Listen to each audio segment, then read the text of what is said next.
Hello everyone, welcome to ITLS Academy. Our today's lecture is resistance to non-antibiotic antimicrobial agents.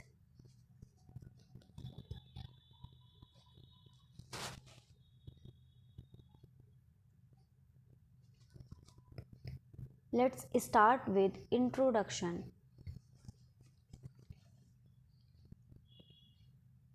Biocides are widely used as antiseptics, disinfectants, and preservatives in a variety of fields, for example, industrial, medical, and pharmaceutical, dental, veterinary, and food microbiology.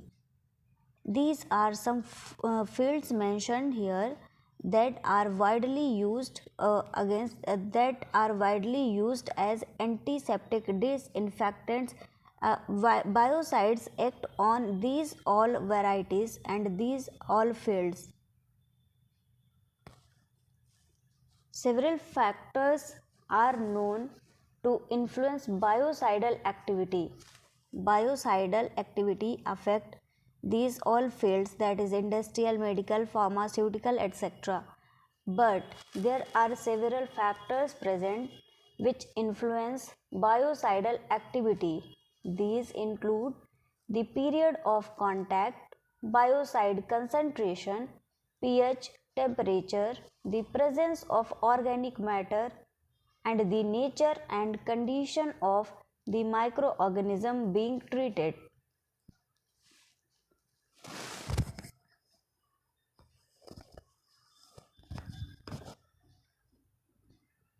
Bacterial resistance to antibiotics is a well established phenomena and has been widely studied for many years. By contrast, the mechanism of insusceptibility to non antibiotic chemical agents are less well understood.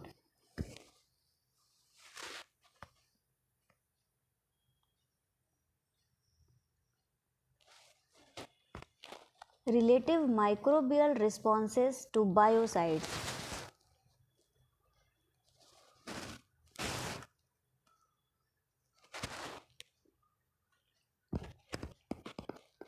Different types of microbes show varying responses to biocides.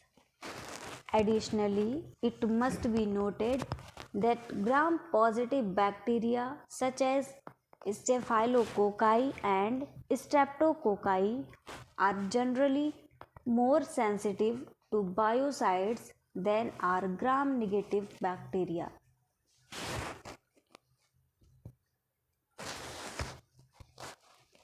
Enterococci are frequently antibiotic resistant but are not necessarily more resistant to biocides than are streptococci. Methicillin resistant Staphylococcus aureus, that is MRSA strains, are rather more resistant to biocides, especially cationic ones, than are methicillin sensitive Staphylococcus aureus, that is MSSA strain.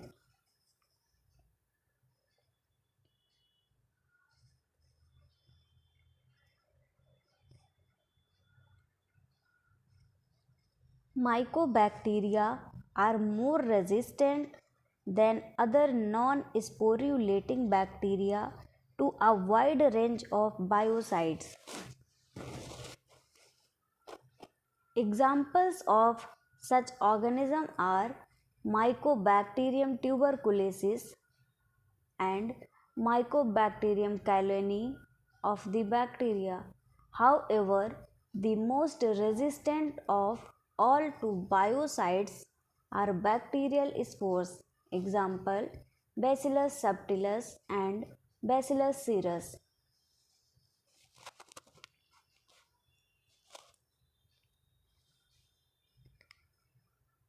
Molds and yeast show varying responses to biocides. These organisms are often important in the pharmaceutical context because they may cause spoilage of formulated products. Various types of protozoa are potentially pathogenic, and inactivation by biocides may be problematic. We can say that viral responses to biocides depends upon the type and structure of the virus particle and on the nature of the biocides.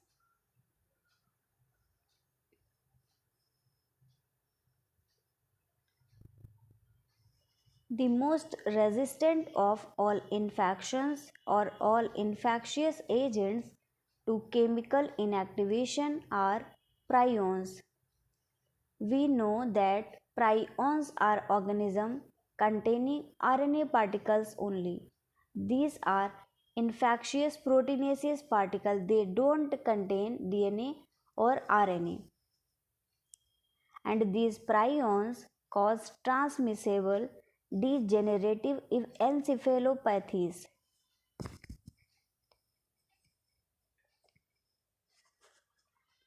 These different types of microorganisms are considered below whenever possible. The mechanism of resistance will be considered and the clinical or pharmaceutical relevance discussed.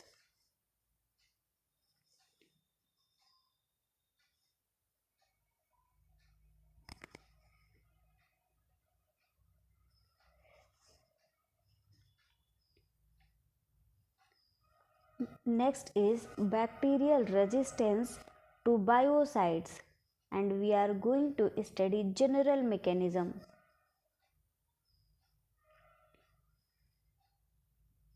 Bacterial resistance to biocides is usually considered as being of two types. First one is intrinsic and second one is acquired.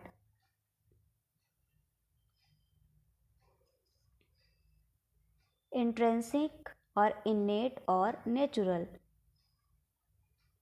A natural property of an organism, or acquired, that is either by chromosomal mutation or by acquisition of plasmid or transposons.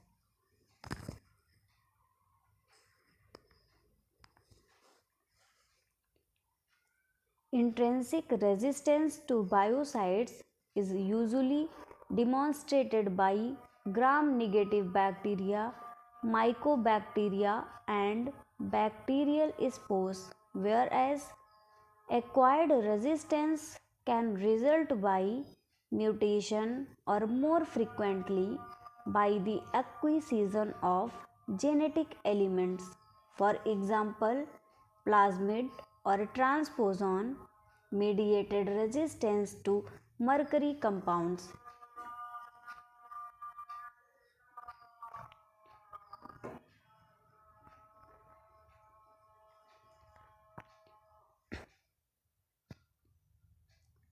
Intrinsic resistance may also be exemplified by physiological or phenotypic adaptation, a classical example of which is biofilm production.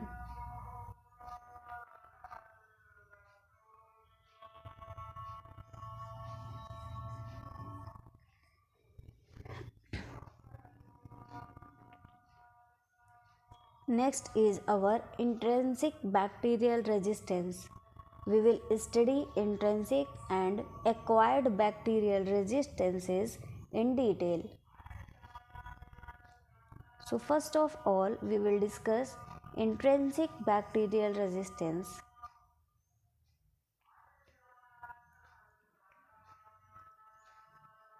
As already pointed out, Staphylococci and Streptococci are generally more sensitive to biocides.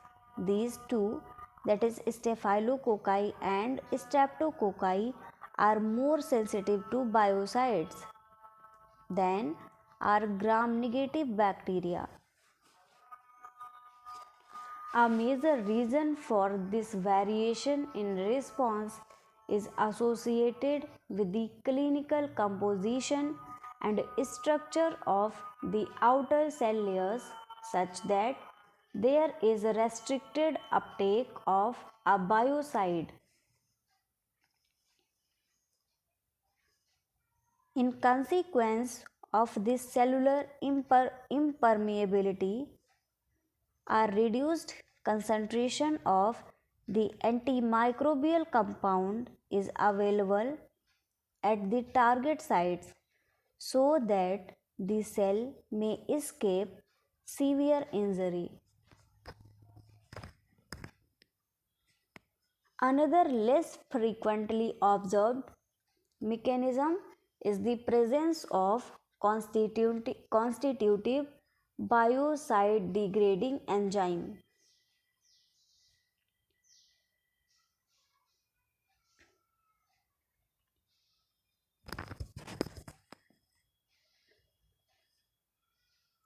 Intrinsic resistance may then be defined as a natural chromosomally controlled property of a bacterial cell that enables it to circumvent the action of a biocide.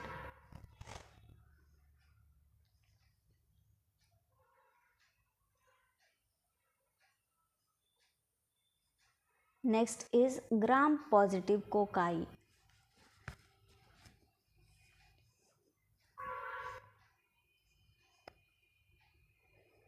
The cell wall of Staphylococci is composed essentially of peptidoglycan and teichoic acids. As we know that gram-positive bacteria contain a layer of teichoic acid in their cell wall. That's why the cell wall of gram-positive bacteria is thicker than gram-negative bacteria. Substances of high molecular weight can traverse the wall, a ready explanation for the sensitivity of these organisms to most biocides.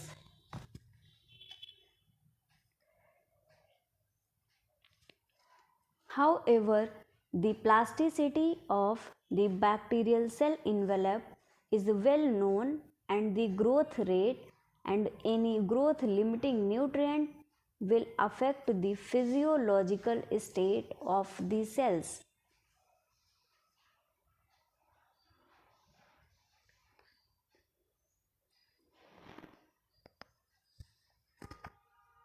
The thickness and degree of cross-link of peptidoglycan may be modified, and hence the sensitivity of the cells to antibacterial agents. Likewise, flattened cells of Staphylococcus aureus, which have been trained in the laboratory to contain much higher level of cell wall lipid than normal cells, are less sensitive to higher phenols.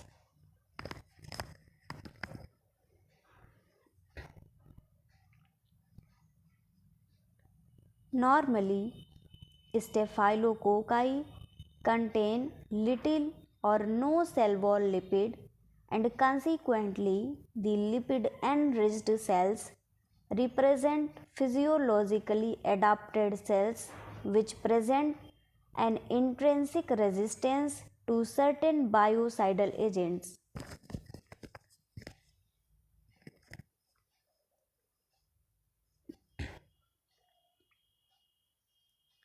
Next is gram-negative bacteria, and we will study Enterobacteriaceae first.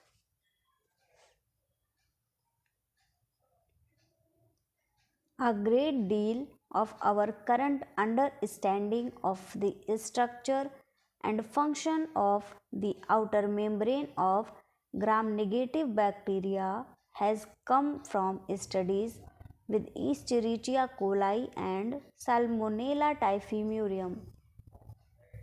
The permeability barrier functions of the outer membrane can be demonstrated by treatment of E. coli cells with ethylene diamine tetraacetic acid, that is by EDTA, which greatly enhances their permeability and sensitivity towards antimicrobial agents.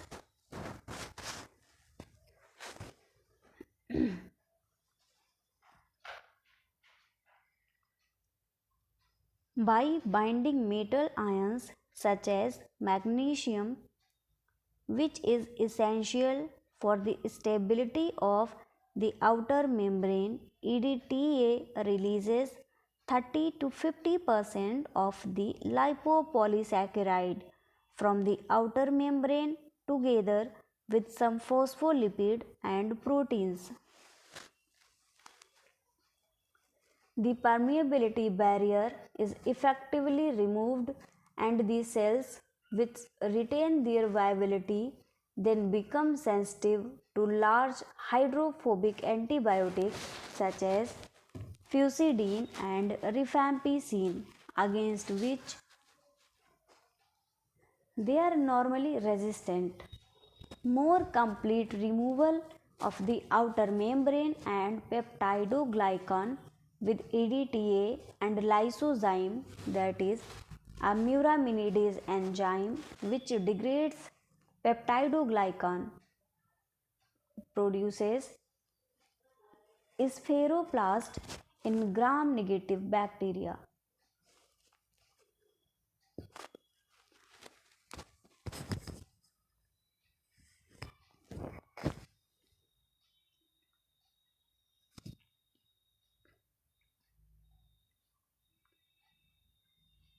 The outer membrane of gram-negative bacteria plays an important role in limiting access of susceptible target sites to antibiotics and biocides. This means that, as pointed out earlier in previous lectures, gram-negative bacteria are usually less sensitive to many antibacterial agents that are gram-positive organisms.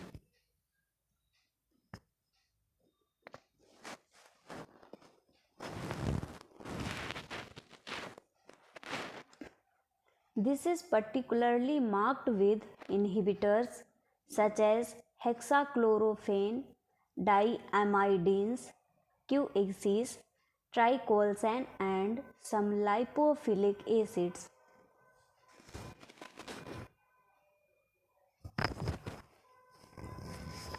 The surface of deep rough, that is heptose-less mutants of E. coli and Salmonella typhimurium is more hydrophobic than the surface of smooth wild-type bacteria because of the presence of phospholipid patches on the surface of the former. Deep rough mutants are hypersensitive to hydrophobic drugs and biocides. In wild-type bacteria, the porins and intact lipopolysaccharide molecules prevent ready access of hydrophobic molecules to the underlying phospholipid molecules.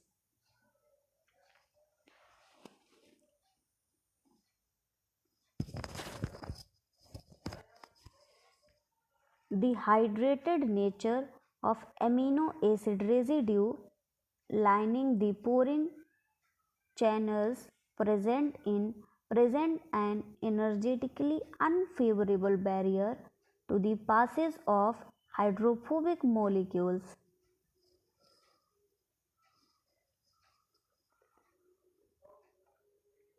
In the rough strains, the reduction in the amount of polysaccharide on the cell surface allows hydrophobic molecules to approach the surface of the outer membrane and cross the outer membrane lipid bilayer by passive diffusion.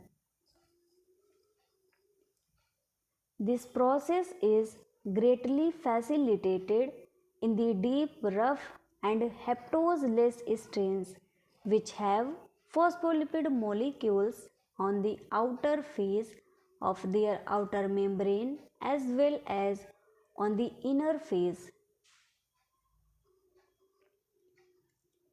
The exposed areas of phospholipids favor the absorption and penetration of the hydrophobic agents.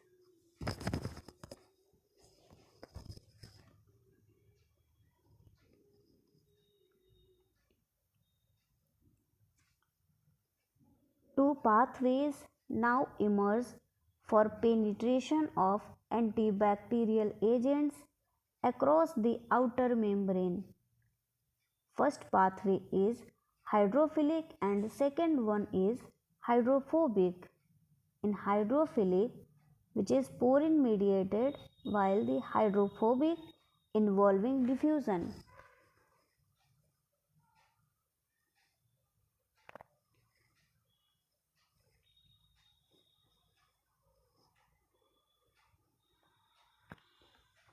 It is becomes important for the Enterobacteriaceae family, which survive the antibacterial action of hydrophobic bile salts and fatty acids in the gut by the combined effects of the penetration barrier of their smooth lipopolysaccharides and the small size of their porine channels.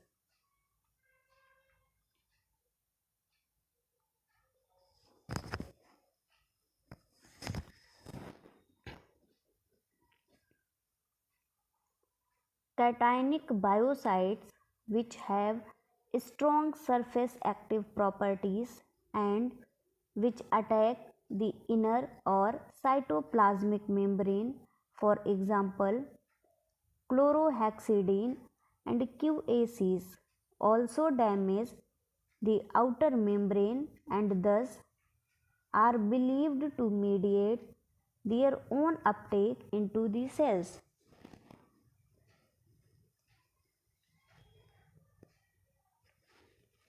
Segments of the outer membrane are removed, thereby allowing access of these antibacterial agents to the periplasm and vulnerable cytoplasmic membrane. Their effect can be seen quite dramatically under the electron microscope.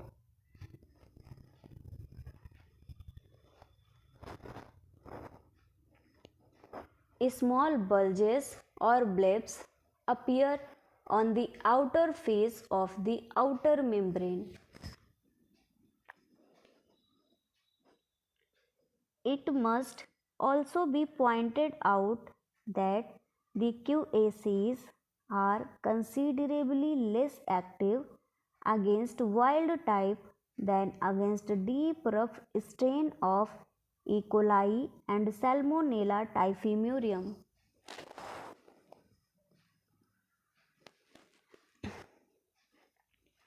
It is clear then that the outer membrane must act as permeability barrier against these compounds. Studies with porine deficient mutants of many gram-negative species have confirmed that detergents do not use the porine channels to gain access to the cytoplasmic membrane.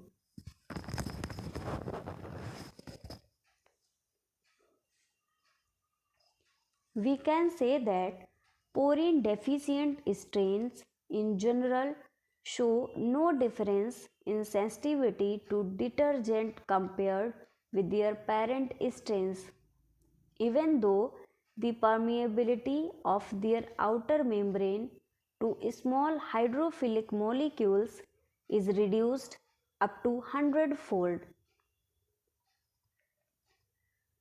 Other mutations affecting the stability of the outer membrane, such as loss of the lipoprotein which anchors it to the peptidoglycan, are associated with extreme sensitivity to membrane active agents.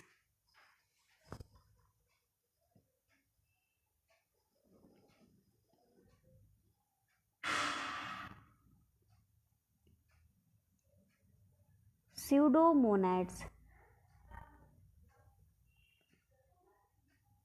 Pseudomonas aeruginosa is notorious for its ability to survive in the environment, particularly in moist conditions.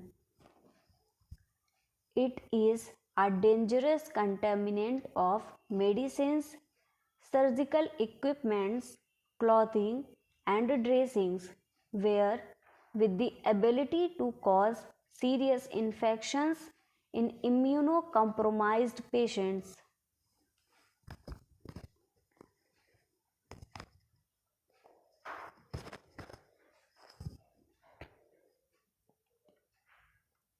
The intrinsic resistance of gram-negative bacteria is especially apparent with Pseudomonas aeruginosa.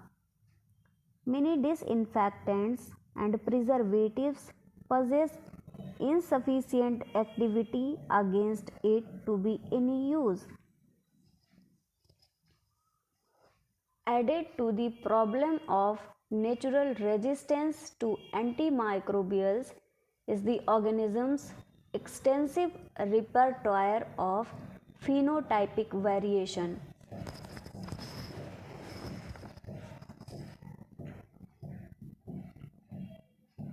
The basis of the greater resistance to Pseudomonas aeruginosa compared with other gram-negative bacteria is not or at all clear. The answer presumably lies in the properties of the envelope, because when this is removed, the resulting spheroplasts are just as sensitive as those of the other organism.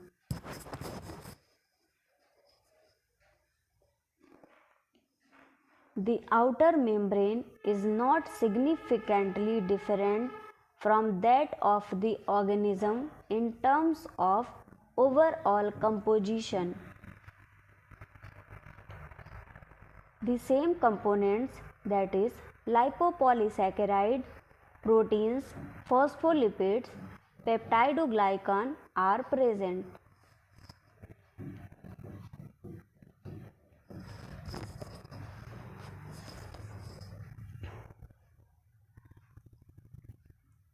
One difference is the number of phosphate groups present in the lipid A region of the lipopolysaccharide.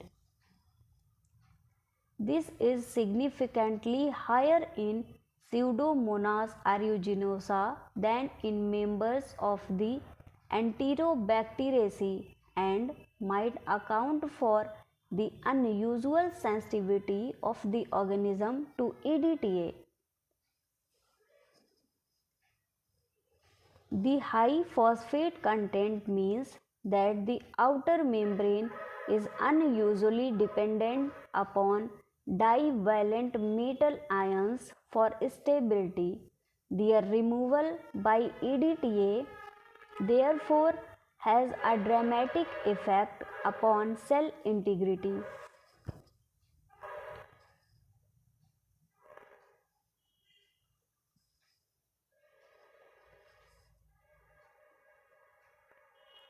Burkholderia cepacia is intrinsically resistant to a number of biocides, notably benzalkonium chloride and chlorhexidine. This organism contains less muramic acid than other pseudomonads, but it is unclear as to whether this could be a contributory factor in its enhanced biocide susceptibility.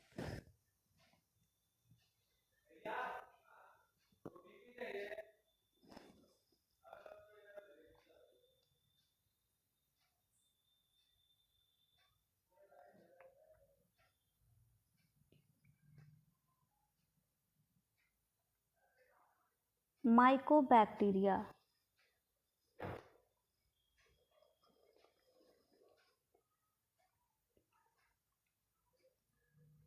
Mycobacteria consist of a fairly diverse group of acid-fast bacteria. The best known members are Mycobacterium tuberculosis and Mycobacterium leprae. That is, that one is caused TB and the second one caused leprosy. And Mycobacteria are acid-fast bacteria. That is Mycobacterium tuberculosis and Mycobacterium leprae, the causative agents of tuberculosis and leprosy respectively.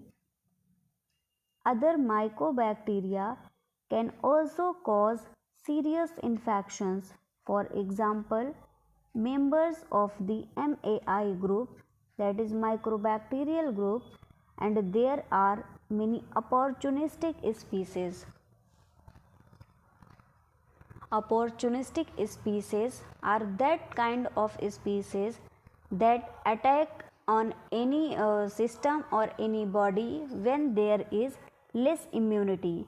They are not there to cause disease, but if they get opportunity, then they cause disease in particular organism.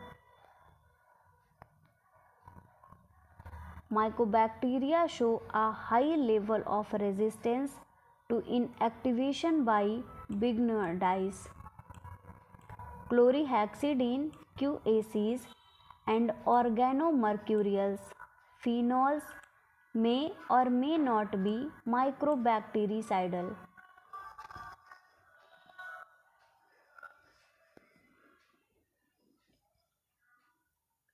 The mycobacterial cell wall is highly hydrophobic in nature, that is, it cannot cross the plasma by the lipid bilayer, that is, it is hydrophobic, so it is not possible to cross them lipid bilayer. They require any carrier to cross this lipid bilayer with a mic.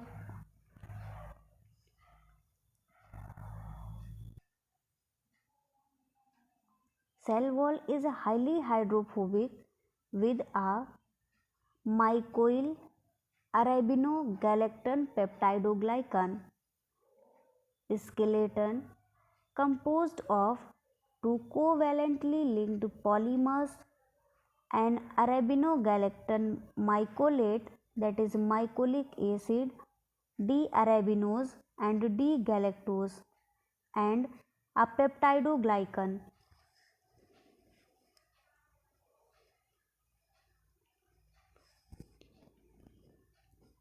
Overall, the mechanism involved in the role of the mycobacterial cell wall as a permeability barrier are poorly understood, and it is not known why MAI and Mycobacterium cheiloni in particular are more resistant than other species of mycobacteria.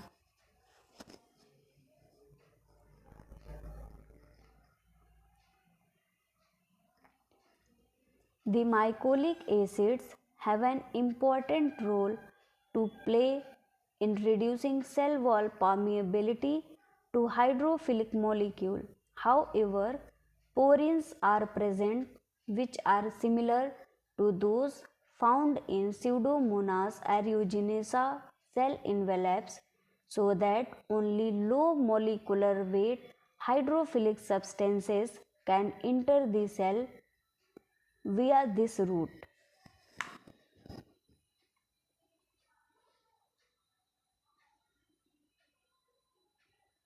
So thank you very much guys for watching this session. You can follow IDLS Academy on Instagram, Facebook, Twitter, YouTube, WhatsApp and also on LinkedIn. Thank you very much for watching this session.